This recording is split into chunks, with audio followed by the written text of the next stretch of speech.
Hi, my name is Andrew Osta. I'm an artist, and this is my story. It's part of my story. Basically, 10 years ago, I went to Iquitos, Peru to study with the shamans. I bought a ticket for 8 months and no plan whatsoever. The plan was just to go and study with shamans and find out things. And as a result, I ended up in what I see now as an antichrist cult. Now, I didn't see it that way at the time. Now, it's a very small cult. Basically, this was a shaman who was also a medium, and he had a number of disciples. I don't know how many he had. I think he was, I was just listening to some of the recordings that I have, and it seems like he was going for 12 disciples, and he was saying that one was going to betray him. And of the things he said, a lot of it was false, and some of it was true. Maybe a lot of it was false, and a lot of it was true. I heard a lot, so I was very confused. Of the things that he said falsely, for example, he said that in 2012 a big cataclysm was going to happen, half of the earth would be destroyed, and things like that. Of course, with this kind of a teaching, you can't go wrong, because you see, when it doesn't happen, all you have to do is just say, oh, it's because of my prayers and my spiritual work and all the things that I've been doing that it didn't happen. So this is one of the things that this kind of a shaman, this kind of a personality would do. It's a trick. Just now, as I was listening to the talks that he had with some people coming for help, a lot of the things that he said were negative things, like prophecy, like really nasty things, and I feel bad, because I was there translating for some people what he was saying, and he was saying stuff like, they're destroying you, like your life is heading to destruction, you got like somebody wanting to kill you, let's see, if you don't get treatment now, you'll commit suicide, all kinds of things like that, and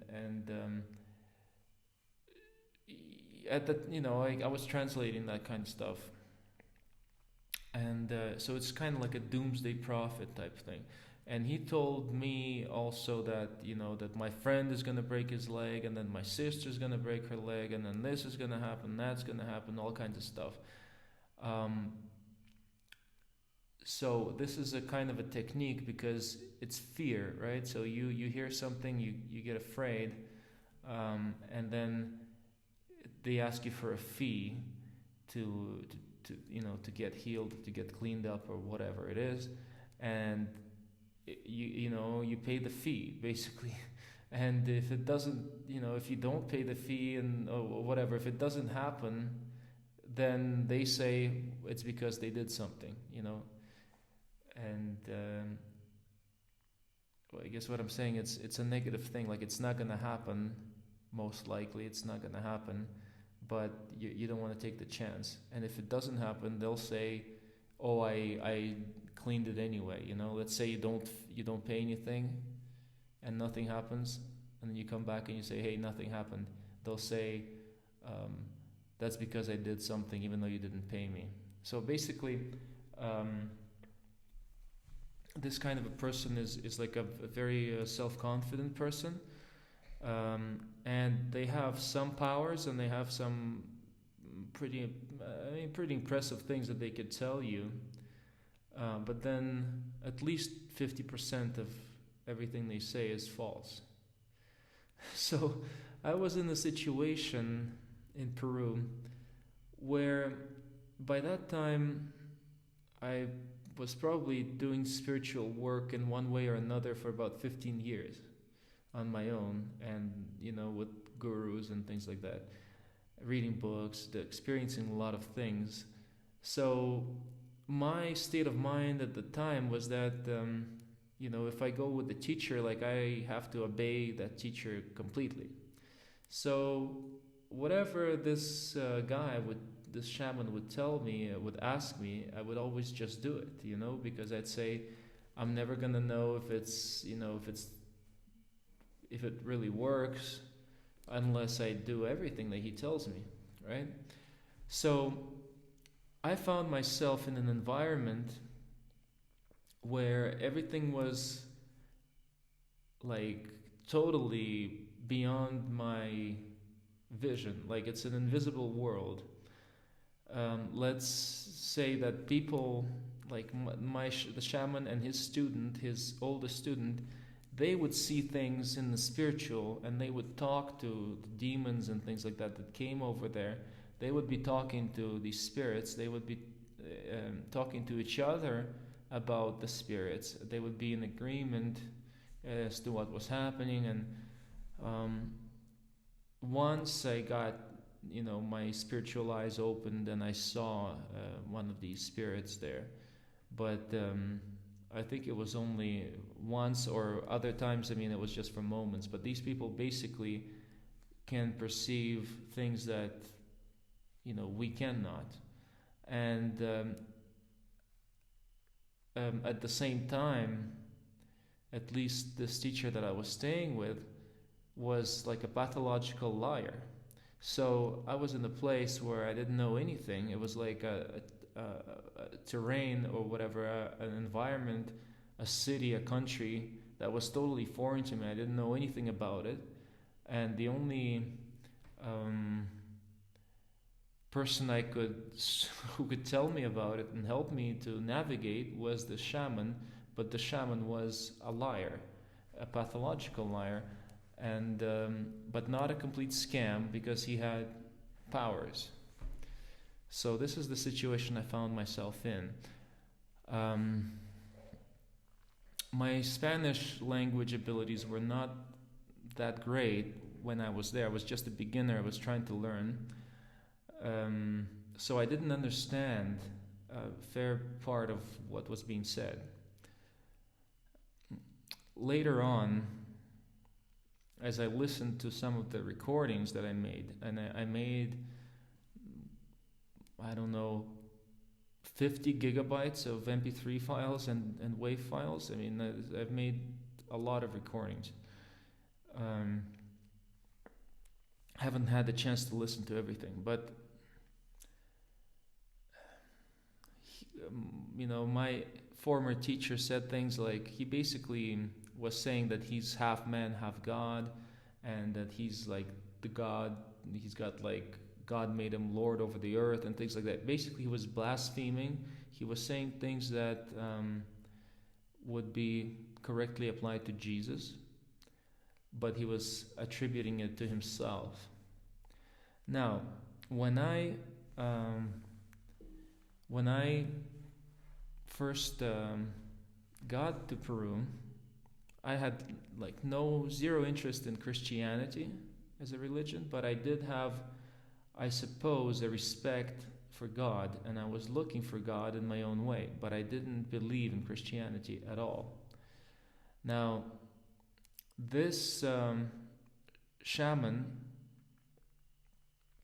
it just happened that I came to Peru. I had my own plan. Like, I was going to stay and study with another shaman. But on the day that I arrived, that other shaman had an accident and didn't show up. And then I was, coming from another country and being all excited, like, yeah, let's let's drink ayahuasca and whatever in the jungle. Like, it was so exciting to me that I couldn't wait. I couldn't wait a day or 2 days or 3 days or whatever. And I just said, like, okay, what is there going on tonight? Like, I want to do something tonight. And this was the guy who was having something that night. Somebody told me about him, and I went over there. I had a ceremony with him. I was very impressed by it, and he told me to come back, and he did like a song, I guess, especially for me, which is like now I would say it's a magic spell. It's some kind of an incantation. The people who drank this ayahuasca with him would come and sit in front of him later, and he would do an incantation, a magic sort of spell on each one of them, right? At the time, I didn't see anything wrong with that. Now, of course, I would, I'd definitely would not have that done to me, and I feel very repentant. Actually, I'm very sorry that I brought people to this person, and that I brought my friends to these kind of practices. But anyway, he told me to come back and to pay a certain amount of money to get some stuff cleaned up, and I didn't. And a month of really bad luck happened to me. I mean, you'd say bad luck. I'd say it was demonic oppression. This included getting robbed. It included getting 2 kinds of malaria at the same time. And I think, I mean, that kind of like took care of my month. I mean, there might have been something else. And then I came back, and the guy told me, it's because you haven't listened to me. That's why this happened. So let's just say at the time, I didn't have a strong protection. And I came back, even though I didn't like this aspect of getting asked for money and saying that I needed to pay to clean something up, whatever. I didn't like that aspect, but then I also didn't like my really bad luck. So I went and gave him another chance, and I had some really, really, really strong experiences that kind of made me decide that I was gonna study with this guy. Right? Now fast forward about 6 months, and my girlfriend at the time was living in Mexico. I was in Peru, and I kept waiting for her to show up to Peru, and this shaman guy was telling me, all the time that she was gonna come, and he was trying, he was apparently helping me and trying to bring her and whatever, and I was believing that she would, and she never did. So finally, I kind of lost it, and I said, I'm gonna go to Mexico. I'm gonna go see her. Now that trip was completely disastrous. I mean, it was very unfulfilling because I lived in a hotel. I was expecting I was going to live in the same place as my girlfriend. I was living in the hotel. She was working. I had nothing to do most of the time. But I had about 2 weeks. So it was like a miserable time. But it gave me space from this person, from the shaman. And in that space of 2 weeks of not using psychoactive plants, not being told things, not being living in his house and all that stuff, I saw, there's a little bit of distance, and I began to see things clearer. I began to see that he was lying to me and he was using me, which I didn't see before. So when I got back, I made a decision to distance myself from him, to retain this distance, to a certain extent. And I even tried to not do ceremonies with him. If possible, I would do it with his disciple. Now, all the stuff that I did in Peru, including the ceremonies and trying to get my girlfriend to come back to me and to come visit me and to love me more, all that stuff damaged, it damaged my relationship with her, it damaged her, it damaged me. And when I left after the 8 months, I was in a very bad shape. Uh, and it's even hard to begin to describe like what was wrong, but it was basically, I mean, it was a whole number of things. It was physically, all my teeth were bad. uh, um, Emotionally, I couldn't connect to anybody. I couldn't speak with anybody. I couldn't relate to anybody. I felt like I was living in a parallel dimension. um, I would wake up at night like sweating and with anxiety attacks, and I would have to smoke this Peruvian tobacco and sing songs, and the chants and things like that to calm down. If I didn't do it, I would just like felt like I would die or something. In this time, I found a pastor to pray for me. Let's see. Let me just rewind because I'm trying to remember everything.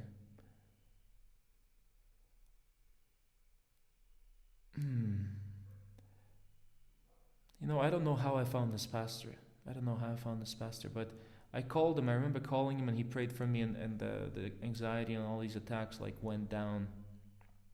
And basically, as I said, I had no interest in Christianity. I didn't believe, but my teacher turned out to be sort of a false Christ, like Antichrist, false prophet. And at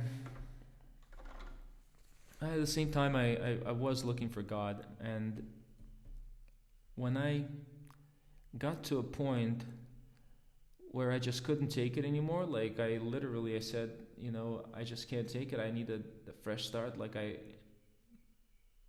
It was so overwhelming. God led me to a place in the mountains of Oaxaca where I met my spiritual father, and I just decided to give it a chance, just like I've been giving everything else a chance. I decided to give it a chance. I listened to what he and his wife told me, and I said, I don't know if I believe it, but I'm gonna give it a chance. I'm gonna do what they say. I mean, I've been doing what everybody else was saying. I'm gonna do what they say. And I did what they said, and I left everything behind. And it took me a very long time to completely break these connections with the shaman. Like, he would come into my dreams. Once in a while, these anxiety things would return. And also the kind of people that I would have in my life, they were kind of like high level representatives of all kinds of new age things. And they just kind of flocked to me like a magnet. So I wrote 2 books. First one was called Shamans and Healers, and the second is called Walk in the Light. And that's those books were like an attempt to describe what was happening.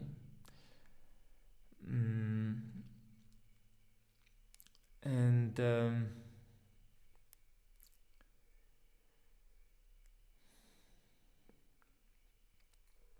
now I'm a lot more interested in Christianity than in anything else. Spiritually, I mean, I'm completely uninterested in everything else. Let's just say in every other spiritual path, I just completely not interested. I already researched it. I've tried it out, and I converted. I gave my life to Christ. I believed, and I've seen a lot of things happen in my life. It doesn't mean that my life is perfect. It doesn't mean that there's no hiccups, nothing going wrong ever. That's not how it is. But the good by far outweighs the bad. Now, how to recognize a false teacher, like the shaman that I was studying under, how do I know he's a false teacher? Basically, when you come to somebody and they just, offer you help by means of, a prayer or a song or something like that, like without you, or a potion or a perfume or an object or whatever, some kind of a ceremony, without you having to do anything and change anything in your life, that's a false, demonic, satanic thing right there. Because basically everything that happens in our lives is has to do with our actions and our thoughts and our purity and or impurity of our sinfulness, whether we're walking correctly or not. And a true teacher tells you, you're doing this wrong. Don't do this. Do that. Forgive or change your life in this way. Change your life in that way. They tell you to do things to challenge you to change yourself, and then you will see the change in your life and in the world. The false teacher will just do it for you. You don't change anything, but they'll just do a ceremony or some kind of a spell or whatever, and that's gonna supposedly help you. That doesn't help you because you haven't changed. If you've got basically inside you're tied to hell, and to death, and you're going the wrong way. And unless you change that, you're going to end up there. You know what I mean? In the spirit, you're already there. You're already dead and in hell, basically, in the spirit. Your body just hasn't caught up to it, And that's what it is. You're tied up in the spirit, and it's just a matter of time before your body catches up to it, and you just, it manifests. Now, unless you change something in yourself and change your direction in which you're going, you're going to slide right down there, even though it might seem things are getting better, but it's not true. I mean, you have to change yourself. That's the only way. That's the only way. You have to change yourself. Nobody can do it for you. Nobody can improve your life or improve your circumstances for you permanently. And even if it does improve, at some point you're still gonna die, and you're still gonna go to that place where your spirit is, So, yeah. Well, anyway, that's kind of my testimony. I mean, it's probably not a great testimony. I don't know if I should give more glory to God. But he took me out of this thing without me wanting it, I guess. I mean, without me looking, without me asking. And he, over the years, it's been 10 years. The first 3 years, it was hard. It was hard to get any kind of enthusiasm for anything Christian still. I was not in the other, New Age, shamanism and all, Hinduism, whatever. I was no longer involved in that, but I couldn't get into Christianity either, so I was kind of empty, for about 3 years. I just couldn't get that passion, and I guess I met some people, and I had some prayers done to me, and maybe it's through God's grace, I don't know. Slowly the passion came, the passion came back, the passion to learn and to know more about God. And I probably still haven't reached the same level of passion for God that I had previously for other things. And this is kind of not a good thing, but that's just how it is. But at least I got to the point where I can do a testimony, because it took me 3 years, or then it took me another number of years just to understand basic concepts of Christianity, just to understand things, to make sense of the apparent contradictions, to understand all these denominations and all this stuff that's going on. It was completely foreign to me, But by God's grace, I understand a lot more, and I understand that my own actions affect, those around me, and affect what happens in the world, and the sort of good luck, bad luck type thing. It's all about the being pure, or being and focused on God, or being sinful. Basically, being pure, focused on God, loving people, you will get grace and blessings. And when you're doing evil, and being selfish, and taking advantage of others and all that stuff, like, that's going to reflect also in your life. If it doesn't reflect, it might mean that you're just like so far from God, and you're already so far gone that it doesn't even have an effect. But those of us who are striving for God and for spiritual life, we experience the effects like really quickly. Like, if as soon as you do something wrong, like, you feel grace going, you feel things, you feel the disharmony. So that's my little testimony. I mean, I don't know what else to say.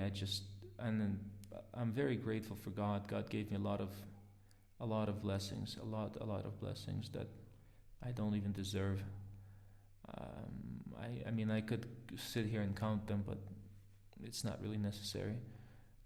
If you guys have any questions, I think that's what I would like to focus on.